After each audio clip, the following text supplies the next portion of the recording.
I just want you to clap. Let's do it one more time. Cool.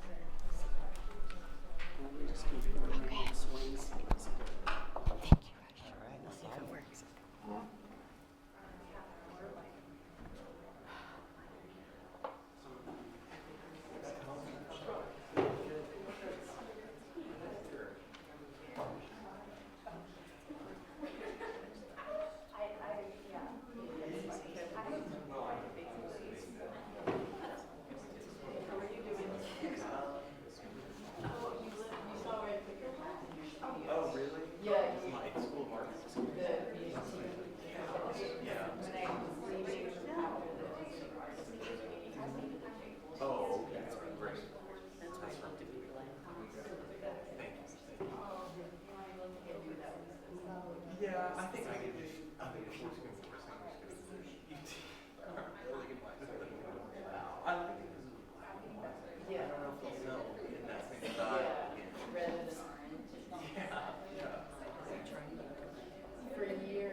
Sit in the audience.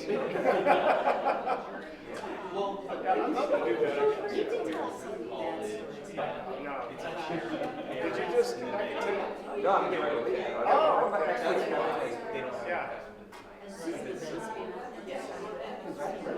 That's great. That's so cool. Well, we're not a complaint. No complaints. Not Griping complaining. is allowed.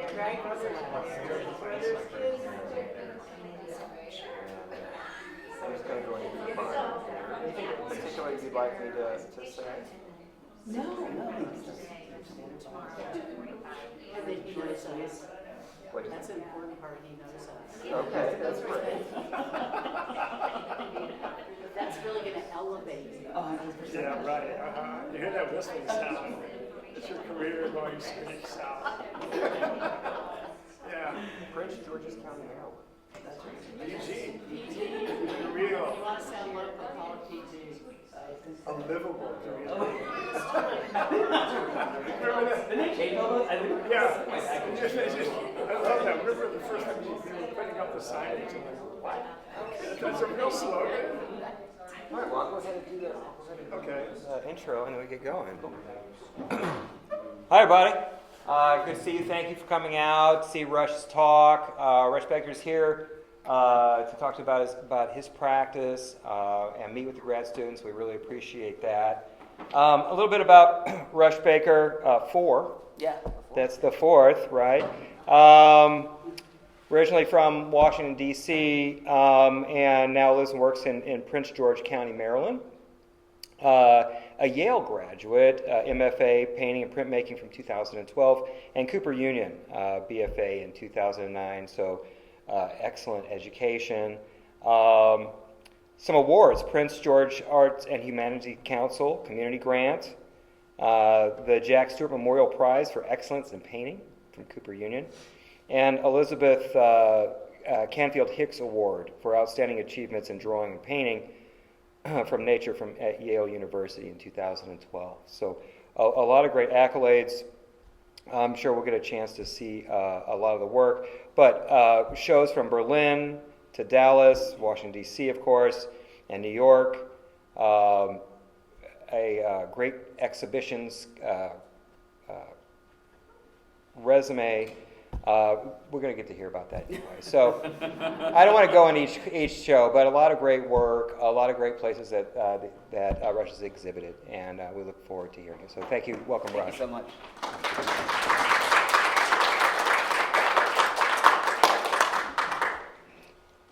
And can everybody hear me? Yeah? In the back there? Okay, cool. Maybe I'll get rid of this microphone then. And I won't need to use it. Well, first I want to thank everybody for coming to hear my talk. I'm very flattered that people show up to these things. You know, I always make a joke. I come from a political family. My dad was in the Maryland State Legislature when I was a kid growing up, and I'd always have to get dragged on stage with him when we were doing like family stuff at his like fundraisers and political events and things like that. And I would always be so nervous being on stage, and I was never really good at public speaking, didn't inherit his gift for gab. And so I find it really funny that now that I'm an educator, I spend so much time in front of the classroom talking, and I spend so much time in front of groups talking. It's not something that comes naturally to me. Gives me a lot of anxiety, but I'm going to get through it, and I'm appreciative for you all being patient. Tom, I want to thank you for inviting me out here, or getting the gears started on this, and bringing me out here. It's really exciting to be here. And I think I was telling somebody earlier that Georgia, you helped me get my first job at the Corcoran right out of grad school, which started my whole education experience. So it's Georgia's fault that I am that I'm an educator, but thanks everybody. At the heart of my practice is an interest in uncertainty and transformation. I work across collage, plaster, resin, concrete, paper, and paint. And I build images that move between representation and abstraction, between structure and collapse. Through layered historical images and physical mark making, I construct textured surfaces that try to hold the urgency, instability of the present moment we're in. My paintings often depict forms that press beyond their own boundaries. They suggest destruction, but also reconstruction. I'm interested in that unstable space where something appears to be breaking down, while another structure or another meaning is beginning to emerge. A lot of my earlier work began with a more generalized sense of instability. What feels like a move through a moment that is politically or socially or even materially uncertain. In my 2019 exhibition, Post-World, at Himpo Artworks, where Tom and I both show, in DC, my hometown, that condition became a real central focus of this body of work. The work wasn't trying to describe a single event per se, but rather a feeling or a pressure, a kind of unresolved tension that seemed to be everywhere all at once. In Post-World, I used recurring motifs such as predator drones, collapsing columns, fragments of architecture. The works often began as collages in my sketchbook, which I would scan, rework digitally, print into grids, and then wheat paste or wallpaper glue onto the surface of the canvases. From there, the image is pushed further, layered, sanded, scraped, repainted, until it begins to resist its own origin. At a certain point, the image is no longer stable and it starts to come apart and reorganize itself.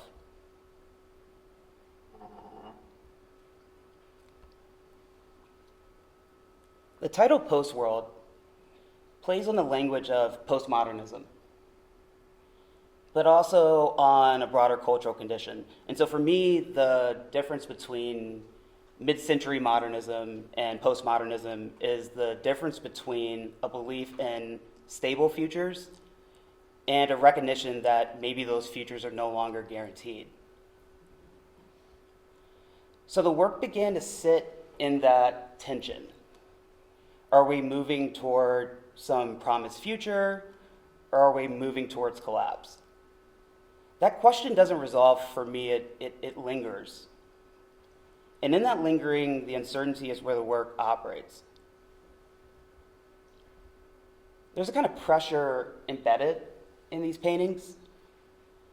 not just in response to large-scale political instability, though that's definitely a factor, but also in the everyday experience of simply navigating the world. On one level, that includes the micro, questions of identity, bias, movement through space, and on another level, that includes the macro, environmental collapse, technological acceleration, the erosion of shared truth. That dual pressure, that macro and micro, I think it accumulates on the surface of the paintings. This connects to something that Charlene Van Heil, a painter I really love, describes as the mind space of the studio. The studio becomes the site where images, references, anxieties, and formal problems all collide. The work doesn't come from a fixed plan, but emerges from that collision. Here's Charlene Van Heil in her studio in Marfa, amazing artist.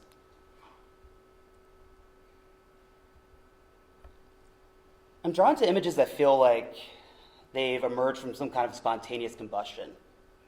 Fragments of structure suspended in unstable atmospheres. There's often a merging of debris and smoke, something that feels both constructed and dissolving at the same time. That hybridity allows the work to move away from direct representation and towards something more perceptual, maybe something that unfolds rather than declares itself.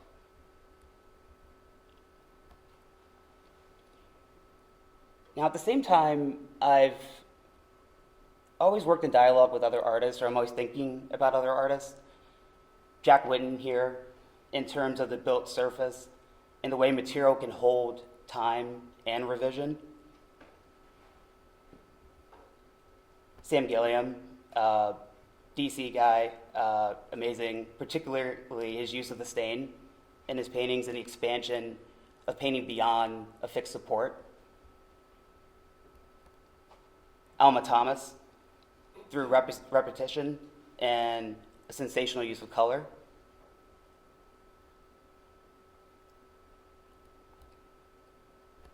And Phil Rath-Hines, through geometry and structure. These artists aren't references in a superficial sense. These artists live with me. They're part of how I think through the work while I'm in the studio. Now, the use of color in this body of work was specific in a few senses. I always think about the use of synthetic or fluorescent colors as being otherworldly, giving the viewer pause or maybe implying caution in some way. The warmer tones often suggest a moment of action or combustion, while the cooler tones can signal aftermath or create atmospheric distance. So color becomes a way of organizing time within the paintings.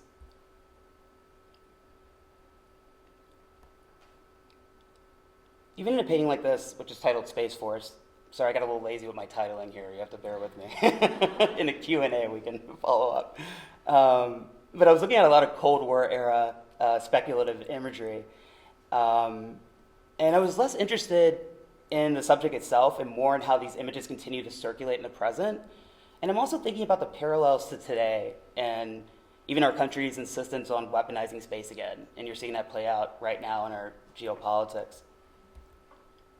Now, bear with me for a second while I step back to 2015. I'm gonna go back in time to my first solo show in DC at this nonprofit space called On Floor Gallery in a neighborhood called Anacostia in DC. And this is the first solo show I did right out of grad school, which is why I'm bringing it up. You know, I was just coming out of school, and the work was more focused on formal concerns, composition, material, structure. Looking back, it was like a necessary phase for me. I feel like the work hadn't yet found its conceptual footing, but that period of instability ended up being really important. It gave me time to kind of rebuild the language around what my work would become.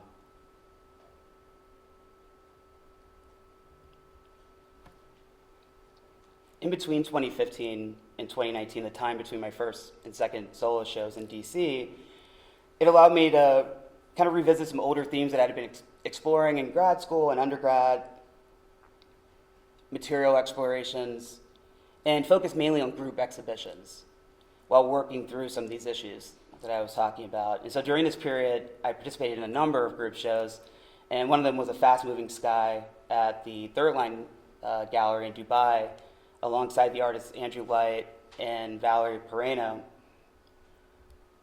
And here you can see a closer look at one of Valerie's sculptures in relationship to my work. I think we were both kind of dealing with compression and reflection, which I'll get into a little bit more later. But I was working on these aluminum metal surfaces and really trying to figure out ways to get a reflective quality in the work. And then the work on the right was titled Crashing Drone, and that show was I think it was in 2017, yeah. Also in 2017, I was included in a group show titled The Future is Abstract at the Harvey Gantt Center in Charlotte, North Carolina. It was my first institutional show, so I was very excited to do that in North Carolina. And this show included artists Deshaun Dumas, Turquoise Dyson, Brenda Youngblood, all artists dealing with abstraction. In 2018, I began rereading The Parable of the Sower by Octavia Butler, which was a favorite book of mine from undergrad. I couldn't put the book down. I kind of kept rereading it and rereading it. And a good friend of mine, Tamashi Jackson, who was teaching at our alma mater, Cooper Union, at the time, asked me to come and be a visiting artist in her drawing class. And it kind of reinvigorated something in me, some consistent themes that I'd been thinking about in some of my older work. And so we collaborated on an assignment where her students had to respond to passages from Parable, visualizing displacement using found materials from their daily commute. And our discussion connected the work not only to Butler's novel, but also to a recent New York Times article talking about displacement in the city because of vacant commercial properties and soaring rents. And so in the book, Parable, set in the near future, the world's unraveling from unregulated capitalism, environmental collapse.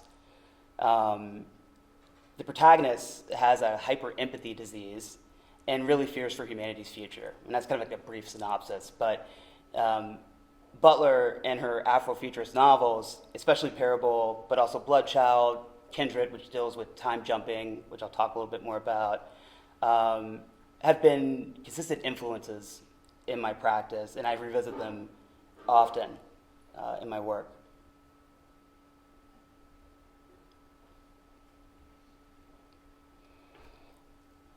And last but not least, the group show I did more or less at Hemphill Artworks, which is my gallery in DC, my home base. This was my first time actually showing with the gallery in 2018, and it was really cool to have this painting shown with Gene Davis, who's a Washington Color School icon, just kind of being conversation in that group show with somebody who I'd just grown up going to the National Gallery and seeing works of his in the collection.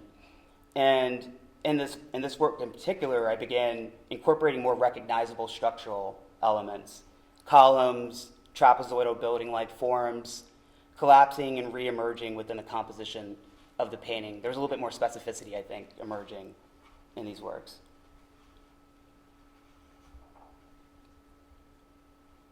In February of 2020, I did a collaborative project in Mexico City, like just before everything shut down for COVID, with my good friend Jorge Mujica, who went to Yale together, and we're old classmates. And he has this practice, where he takes these 4x8 foot plywood sheets and cuts them and turns them into these anthropomorphic forms, and then works with other artists to do kind of collaborative approaches on the surface.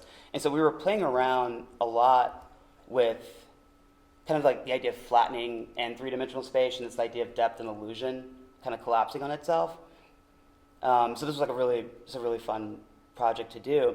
But while I was working on the imagery for this, I began turning more directly towards historical material, looking at reference points to jump off of for the collage material. And I was thinking specifically about the Civil War and the 54th Massachusetts Regiment. When I was a kid, and you can kind of see the image here a little bit, the reference image, and I'll show you a better image here of the actual print, this old Currier Knives print. When I was a kid, my dad had a reproduction of this in his office. And I come from a military family too. I'm actually the first person in my family not to serve in the military, so I get a lot of shit for that. But I do. But I do think about it a lot. And I remember seeing this print when I was a kid and just thinking how heroic they were. And I remember seeing the movie Glory with Matthew Broderick and Denzel Washington, and just thinking about the heroics of the whole thing, and not really thinking about the violence of it. And I think recently, what struck me was more the contradiction, kind of revisiting this print. Black soldiers fighting for a nation that had not yet afforded them the freedoms that they were defending or fighting for. And so that tension became a turning point for me. My practice often involves combing through old newspaper clippings, propaganda posters, historic prints, reproduction, any kind of printed material I can get my hands on, really. And so the historical material introduced a different kind of clarity.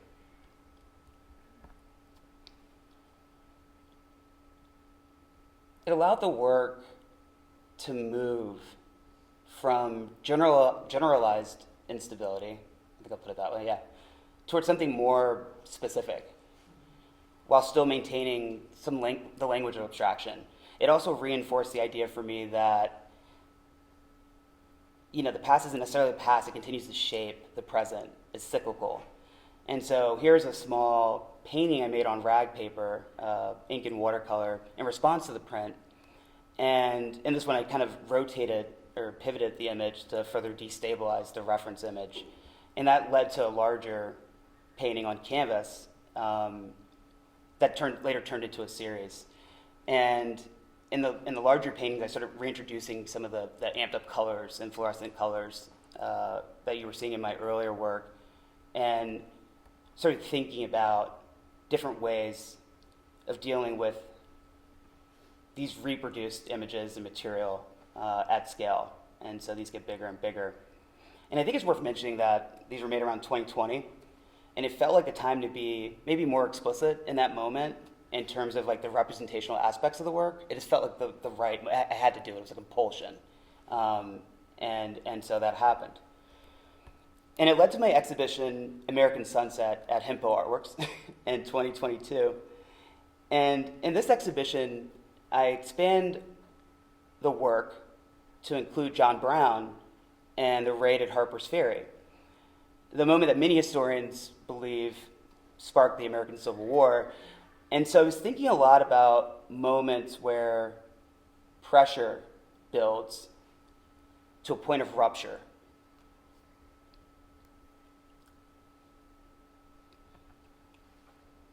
The paintings begin with historical references, but those references are pulled into fields of gesture and material density.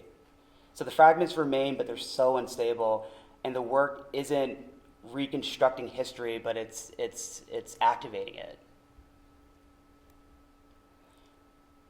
I also think to contextualize this body of work, it's worth mentioning the historical and political events that were of interest to me. I'd recently finished reading Midnight Rising by Tony Horowitz, and it's a book about John Brown's life, but also how it led to the raid at Harper's Ferry. And I was also reading this after finishing Last Best Hope by George Packer. And George Packer's this columnist at The Atlantic who I try to keep up with. I think he's just a really great thought leader. And Packer talks about more recent U.S. history, post-New Deal era, an era that gave way to a new party realignment, as he calls it, that divided America into kind of four quadrants. And two of them are on the left, and two of them are on the right, and they're all fighting each other.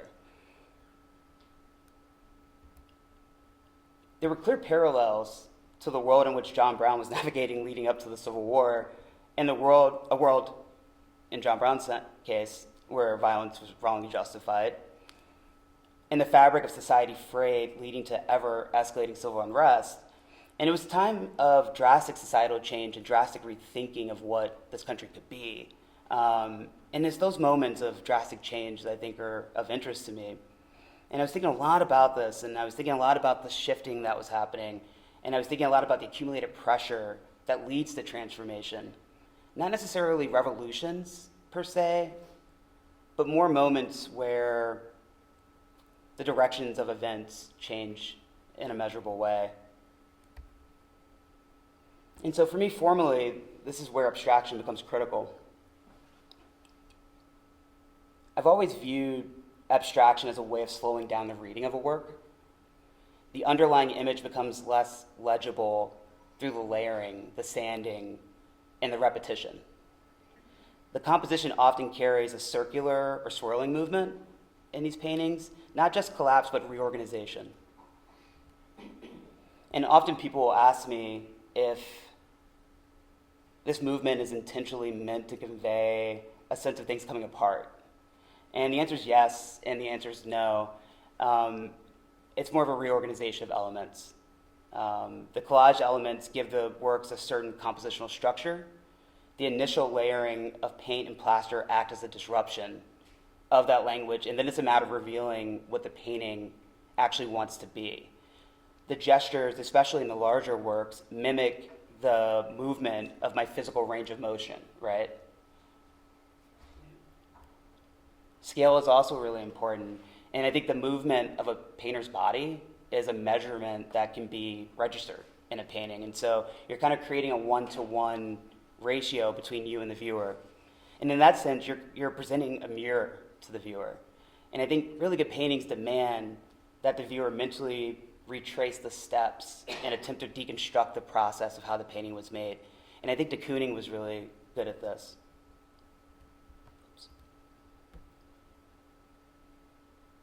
The idea that a painting doesn't need to fully resolve, that an open area can allow the viewer to enter and move through the work, is something that I think about often when I'm in the studio. There has to be space within that intensity. And I think in a similar way, Stella, kind of thinking more specifically about like edges and corners, Stella talks about that a lot in his writing, how paintings can become locked or open through their boundaries. That resonates with how I approach composition, and I'm interested in that tension between containment and expansion. The process itself becomes a kind of negotiation between structure and disruption, control and improvisation. At a certain point, I'm not really sure where it's going to go. The painting begins to dictate its own terms. The question then becomes what to reveal and then what to withhold.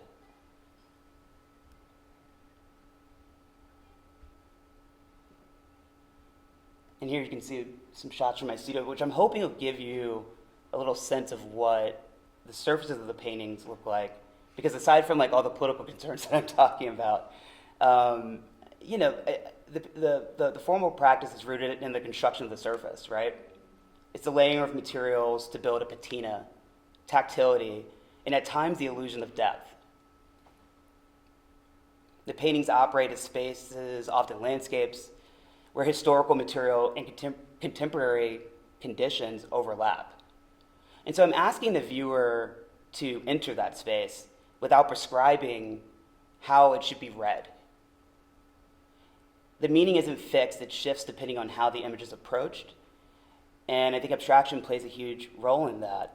Because I'm not interested in abstraction for its own sake, it functions as a strategy for altering or destabilizing a premeditated idea. And there's an ongoing tension between the more legible representational elements and the gesture as a form of disruption or erasure. I think formally that shows up in the kind of the push and pull of the surface in these works. If you ever see them in person, you can really feel it. And it's the area where like the image recedes and where you can like see through to the underlying areas like the grid of the canvas, and then the buildup that can happen in other areas almost topographically. Very tactile moments in these works. Whoops, sorry. Here's an exhibition image of Through Lines, a show that I did in Berlin, which is a really cool art city, very vibrant, very livable city. And I was interested in doing a show in a city that's kind of saturated in history, you know, in history that it's contested and heavy. And in the show, I'm an American and I'm bringing American baggage overseas. But I was thinking about how history is mediated, reenacted, or consumed, particularly how sites of conflict are transformed into destinations.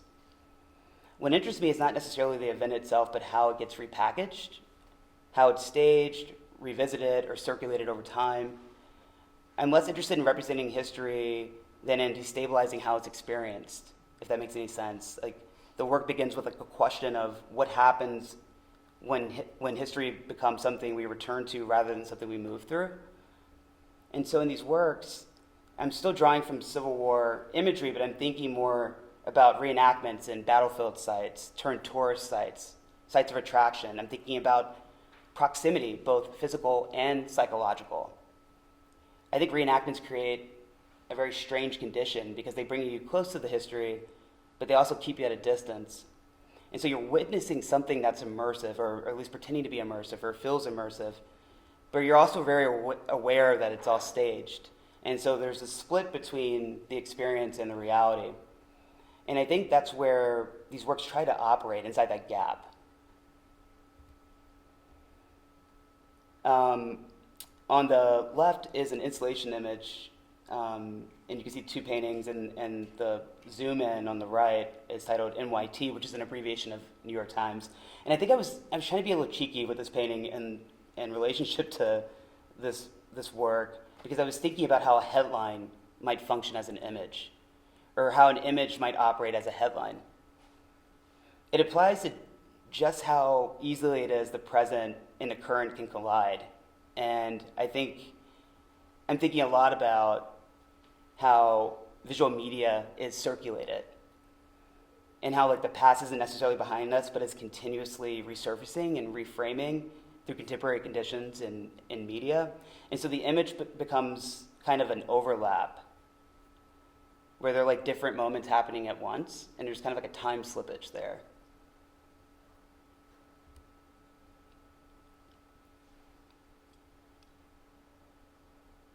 This exhibition drew a lot from historical cycloramas, like those 19th century panoramic battle paintings. I went to one in Gettysburg, and it's insane. Like, I don't know how big it is, but they have a whole light show, and there's like smog, and there are cannons going off. It's like it's a vibe. You gotta go see it.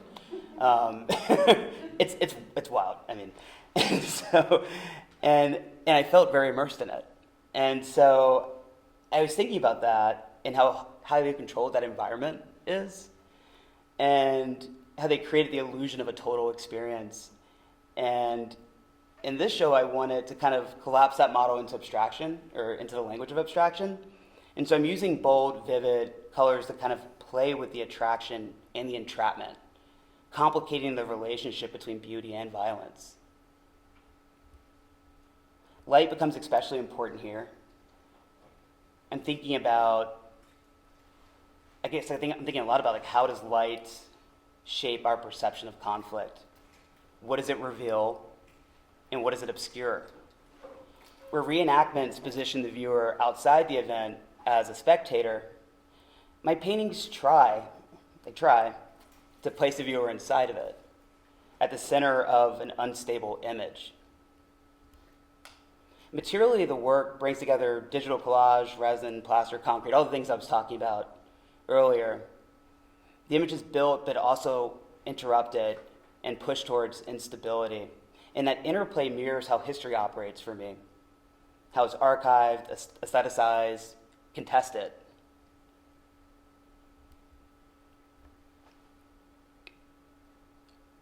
I think rather than presenting a fixed narrative, the paintings function more like fragments or vignettes, moments that are caught in motion. They're blurred, they're partial, they're very much in flux. So Throughlines ultimately becomes a way of thinking about how we consume history, visually, emotionally, intellectually. And those acts of consumption shape what we remember and what remains unresolved. In this show, my most recent, we're getting close, landscapes at Hemphill in the fall of 2024, kind of takes a different yet related approach. I'm shifting focus towards place more specifically, and instead of focusing on the reenactment as spectacle, I'm thinking more about the land itself. And I'm thinking about these things, but I'm never sure how much they're actually translating, and we can talk about that later. But this is what I'm thinking about. Trying to think about it not as a backdrop, but as something active, something that holds, or the land becomes an archive.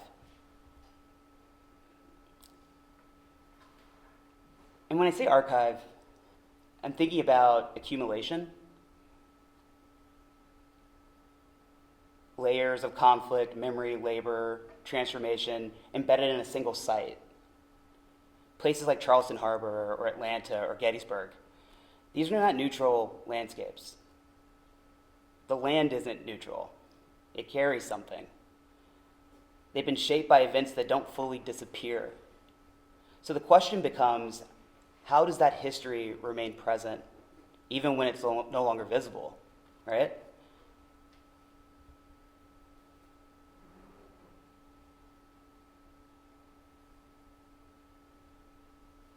In the show, Landscapes, I was thinking a lot about how political events become embedded in place.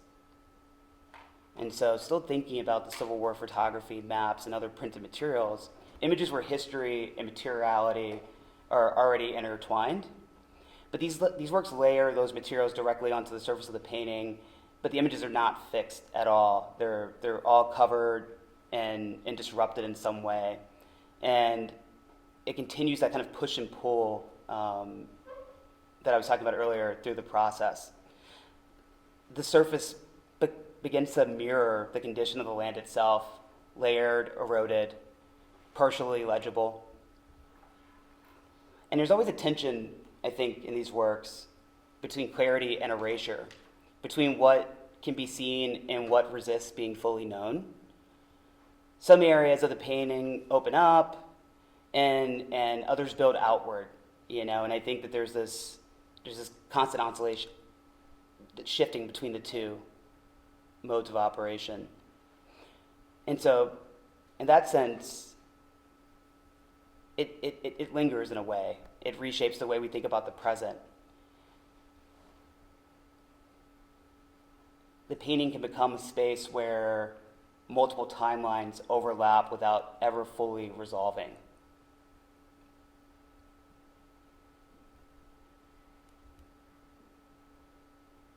And his last image here is Charleston Harbor, a view from Charleston Harbor, which was on view at the Phillips Collection, which was really exciting. It was kind of my first museum acquisition in DC, and so it was kind of a big moment for me. And I was excited to kind of see it in that space. It's like one of those things where you grow up going to the museum, and then like you see your work in a museum, and you're like, oh shit, that can actually happen. Like, that's crazy. I'm like, somebody messed up, but let me get out of here before anybody realizes that happened. So I was gonna drop that in there. But I guess to close, at the core of my practice is this idea. The history is not fixed. It's unstable. It's cyclical, continually reshaping how we understand the present. The work isn't about reconstructing the past, and it's not about predicting the future. It's about staying inside that tension, where multiple histories, images, meanings overlap, and they refuse to fully resolve. Painting becomes a way to engage that instability, not to clarify it. Hold it open, to remain within it. Thank you.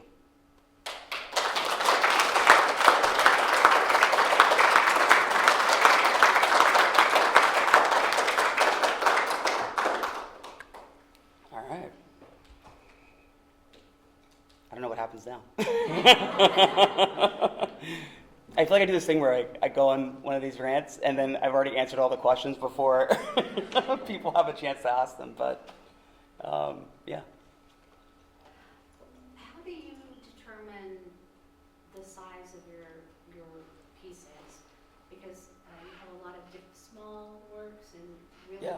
large. How do you go about figuring out where you want to begin with that? Yeah, that's a good question. I think for the most part, my comfort zone is my ability to reach. And so like I was talking a lot about like the gesture and my Yeah. ability to kind of scrape or move or that registration. And so I think that size feels good, which is usually like somewhere in like, the 40 by 50 range. Now sometimes they get bigger and then I have to actually move with the works in the landscape, and then it becomes more about that physicality of the movement. But I do like the idea of a scale where it's like you have to contend with it as a space that you could enter. I want it to feel like a proposition to either enter or be like, oh, hell no, I'm not going in there. I want you to have that debate. I do also do a lot of smaller works too that I think, I was thinking about as studies originally, but now I think about them as their own kind of moments because I'm thinking through how they could be bigger. And so, but they're kind of scaled down. And so like a lot of people, I carry notes, a sketchbook or a notebook, but I also keep like 8 by 10 canvas that's stretched and ready to go like on a bookshelf in my studio. And so if I have an idea, I just grab it like a sheet of paper and I just start going. And sometimes an idea will then kind of get projected larger on a bigger canvas. But so they're kind of like these crazy scale shifts that happen between like smaller suitcase paintings, I would call, like stuff you can take on the road, and then these larger works that are kind of invitations to kind of enter another space. I have a couple thoughts, Rush. Uh-oh. Haven't really seen your recent work, but one of my first things, just the sensuality of your colors. When I see that, I can get, I don't know, the word isn't blinded, but just wrapped up in that Yeah. lushness of the color you use. Yeah. That I find sometimes maybe I'm not questioning the other information. And I don't think it's a good or bad thing, Yeah, yeah. I'm drawn in by the color. And I think I'm also not always good at reading labels. I kind of pass them by. So I'm really was paying attention to these collaged images you're using Yeah. and the titles and so sort of more of that information. And that's just an aside, but I'm really interested in this kind of device of this, it's not a landscape, these rocks and, Oh, yeah, this the framing. Yeah. And it does exactly what you say. It draws you in, but kind of, I don't know if you mentioned this in the beginning, like how you chose this, Yeah. That's a good question. It's interesting, it's fascinating to me Yeah. because I see it, reappear in a lot of work. It's a consistent theme, and I feel like it's just like I've been like drawn to this motif, and I think about it as like the cave in a lot of ways, like both as an allegorical jumping off point, but then also as like a framing device. Yeah. And I always kind of thought about it originally when I first started thinking about it. It was kind of a very dystopian or post-apocalyptic way of like thinking about what my view would be from a position of safety. But now I think of it more as a shifting through or a tunneling through or going through time. And so it kind of does both things at once for me. But the imagery are usually, like the rubble in this image is taken from the sites where I'm going. So I'm taking like high resolution images of the actual landscape. And then I'm also taking archival imagery and I'm kind of superimposing them on each other. And so there's kind of a flattening that's happening with this rubble and this rock. But it's rubble and rock that I found near a fence in Gettysburg. And I took a photograph of it and digitally manipulated it, cut it out, we pasted it on top of the image of the cyclorama light show about, so I'm like, Right. it's, these things are all happening at once, but I think it's a compositional device that happens, but I also think it kind of sets a mood and a tone for the way to enter the work. Well, and it does that, and I kept looking at it wondering, like, I'm glad you said the word cave, because Yeah. that's what was kind of hitting me, and I said, am I protected in the cave? Am I Yeah. removed and looking out, and am I safe? Well, and that's the question, right? Because it's like, what's the allegory of the cave? I forgot my Greek history here. It's like Socrates or Plato, and it's like you're looking at the shadows, right? Which brilliant man was it? It's Plato. Plato. Yeah. My dad used to make me read played like, all this stuff when I was a kid. I was like, I had a traumatic childhood. Like my punishment as a kid is that I had to read Shakespeare plays, and my mom would edit them. She was a journalism major, and she would like edit them, and it was like a typewriter. And when I wrote a good paper, then I was off punishment. That was. But anyway, the allegory of the cave. Thinking about like the people are chained to the wall, they can't see the light behind them. All they know are the shadows that are reflected in the cave's wall. And so I was thinking about this idea of like questioning of reality, like what is reality? What is history? What is the present? And so kind of like thinking about those allegorical structures, but also jumping through time and thinking about our perception. And I'm trying to do too many things at once, but then that's how I generate the painting. So it's like I don't even know that painting can resolve these questions, but I feel like the attempt at doing it is what the practice is about. And so, but I am thinking about that. Did I butcher the allegory? No. Awesome. All right. Yes.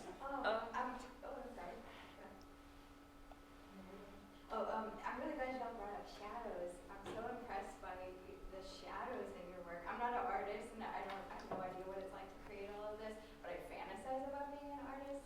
And driving in this morning, yeah, I know. It's just pretend. And I was thinking about like the significance of shadows, and like it dawned on me like they're like our dark side, and we all need to get more in touch with our dark Ooh, side. yeah. Evil side. Yeah.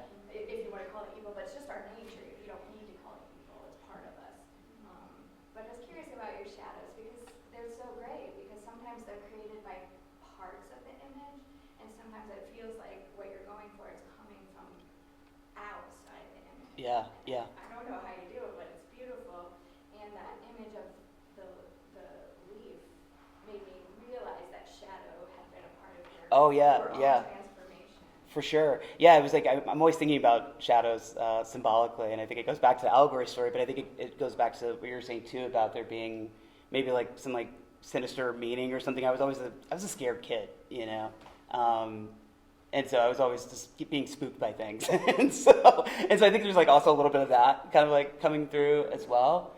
But I think there's something about the kind of haziness that happens in the shadow, and then also with like the efflorescent quality of like some of the light sources, which are like spray paint or like airbrush. Like I'm using a lot of different materials that just kind of, I think Georgia was talking about this, but it kind of like it slows down the read of the work. So you can't really tell what's actually happening until you spend more time with it, and it reveals itself, and then you have to decide if you want to continue to sit with that, you know? And I think that's where like the utility of abstraction comes in for me. I like that idea of like, you kind of get the sense that something is maybe a little off, but it might be a little so seductive that you're willing to like entertain it a little bit longer. And so kind of like sitting with that a lot in the studio, I'm thinking about that. Kind of going back to the thing you were talking about, like the kind of cave idea that you have. Yeah. It definitely made me think of like almost like a portal with like that haziness. And, like, Almost a what? I'm sorry. Almost like a portal. Like A portal. Yeah. Like, I like the different color almost makes me feel like there's some sort of like thing in between me and the subject almost. Yeah. And I like how almost like involved it is from like the viewer's perspective. You're talking about like how almost like interactive it is. Like you have this feeling of like I'm going into this image, or like how do I get into this image? Is there like something specific that like drew you toward that kind of almost like interactive like viewer experience? Yeah, you know, it's. I think I was talking to somebody earlier about this, but I went to a visual and performing arts high school called Suitland High School in PG County. And when I was there, and it seems like a random thing, but I was a printmaking and sculpture major. And so I was like doing both these things as like kind of compartmentalized. They were operating separately. And so then when I went to Cooper Union, they have, it's interdisciplinary. It's like you get a BFA in fine art. And so you're kind of forced to take a different class every semester. And so I got really into printmaking. I was doing a lot of like silk screens, really bad anti-war art, think like Shepard Fairey, Obey type stuff. And then I got booted out of the printmaking facilities because they didn't have enough studio space, and I ended up in this warehouse where everybody was making paintings. It's a long way of saying I think a lot about the way I build a painting in the same way that you would think about plates when you're making a print. And I'm also thinking three-dimensionally when I'm thinking about building up that surface. And so when you see these in person, it's hard because they flatten out. They look a little bit more illustrative, but in real life, there's like 5, 6, 7 layers of resin. So a lot of these gestures, marks, or scrapes are kind of embedded layers deep into the surface. So it's almost like, if you look at them from the side, it looks like it's like floating in space in a lot of ways. And almost like those little like tchotchkes you get of resin with like bugs in them or something. It kind of has like that effect a little bit, you know. It's a little kitschy, but trust me, it looks better. But I am thinking spatially in that way. I want there to be this like idea that you could potentially enter it, and I'm trying to build that out physically in the way that I'm thinking about it. But I'm also thinking about it, you know, using like paper material and thinking about it as in terms of building out as a plate. Does that make sense? No, no, Kind of like a I totally printmaking get and that, sculpture as a painting. It does, like, my initial thought looking at it was, like, it does have that almost, like, 3D, like, influence, or, like, Yeah. the rock kind of border you have around the edge. I can totally imagine that as, like, an actual, like, rock frame. Yeah, I think I really want to be a sculptor, but I'm not. I'm scared or something. I think I want to make sculptures and have like really cool like sketches for sculptures or something. Anyway, but painting is where I live. No, I'm joking. I'm a painting stan. It was a bad joke. But I am thinking sculpturally as they build out.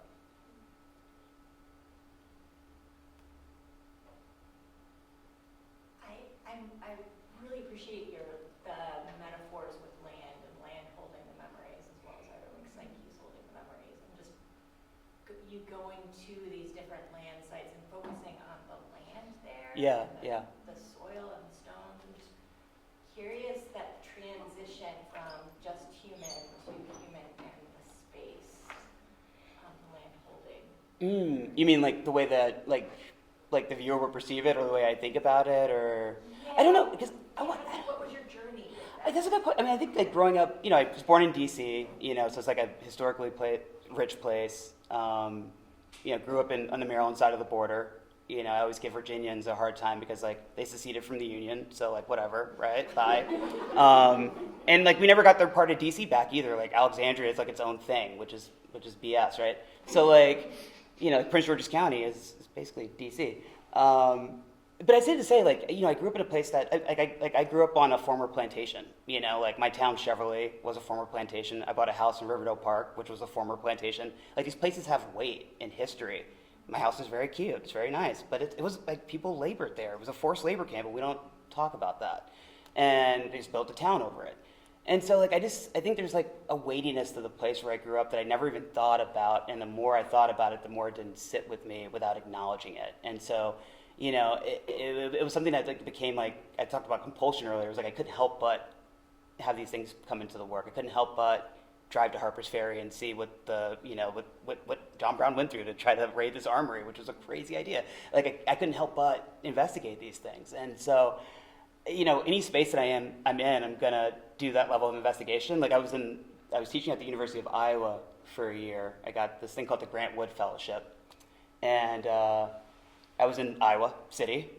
It's cute if you ever want to visit Iowa City. There's a good restaurant and a good bar, and there was this town called Buxton, and it was post Civil War, like 1870s up until like the 1920s or 30s, which is like kind of like Reconstruction going into what we would call the Great Nadir, or like the failures of Reconstruction, like where you started having like black senators and black congressional people getting elected, and then you had this huge backslide into Jim Crow. And so people forget about that moment where there was this promise and there was their actual follow through. But in this small town called Buxton, Iowa, it was one of the most successful interracial communities ever. You know, you basically had a lot of Swedish immigrants and then formerly enslaved people who moved out there, and it was a mining town. And so there are all these images from that era of like black women teaching a room full of white students, and it was just like, what? And like from 1875, and you're like, what?